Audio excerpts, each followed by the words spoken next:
Employees' Provident Fund interest rate for 2021-22 has been slashed from the existing 8.5% to 8.1% for 2021-22 on Saturday. This is the lowest rate since 1977-78, when it was 8%. Sources quoted by media reports said. There are around 5 crore subscribers of Employees' Provident Fund Organization or EPFO. The decision was taken during the meeting of the EPFO's Central Board of Trustees, which was held in Guwahati. The board's recommendation will next be sent to the Finance Ministry. The United States President Joe Biden on Friday said that a first-hand clash between NATO and Russia will lead to World War III. Biden asserted that NATO will defend every inch of its territory, but it will not fight a war against Russia in Ukraine. He said in a tweet, "I want to be clear, we will defend every inch of NATO territory with the full might of a united and galvanized NATO, but we will not fight a war against Russia in Ukraine. A direct confrontation between NATO and Russia is World War III and something we must strive to prevent."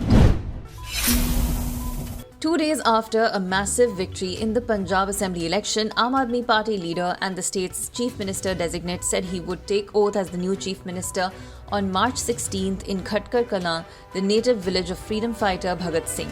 "I met the governor," he said, handed over the letter of support from our MLAs and staked claim to form the government.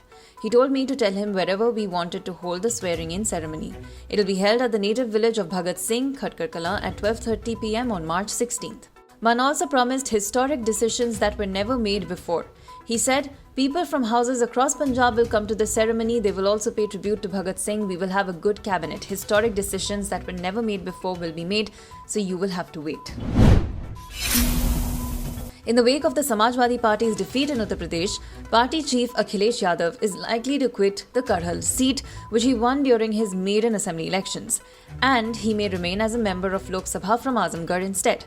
If Yadav resigns as MLA, it will mean that he will not be the leader of opposition in the state assembly.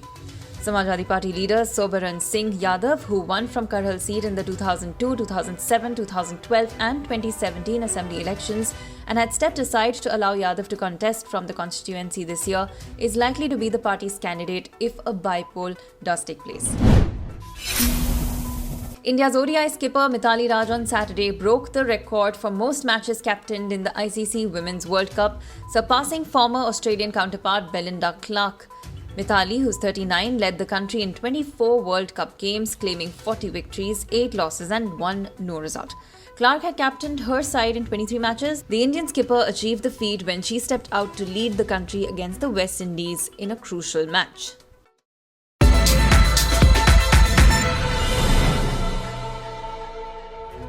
Subscribe to One India channel and never miss an update.